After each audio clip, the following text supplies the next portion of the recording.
Pemirsa, apesnian yang dialami gadis di Plembang Siko ini lagi mampir ke kosan kawan sebelum pergi buka bersama malah kehilangan motor.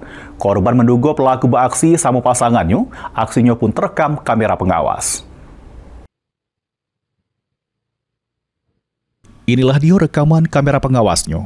Terselit lanang lagi metik motor metik yang terparkir di depan kosan di Jalan Mayor Mahidin, lorong Masjid Mukmin Kemuding, Plembang. Meski kondisi masih terang, pelaku tak takut melakukan kejahatan. Menurut keterangan kawan korban di lokasi kejadian, awalnya korban ke tempat kosannya untuk ganti baju sebelum pergi bukber.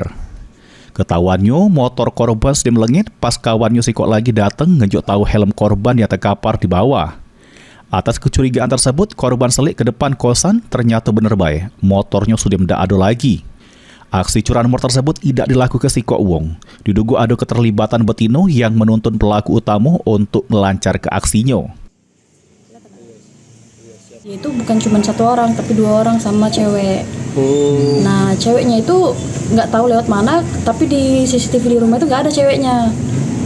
Jadi cewek itu ada pas di CCTV belakang rumah ini. Tepat di belakang rumah ini ada cewek itu nunggu di lorong-lorong.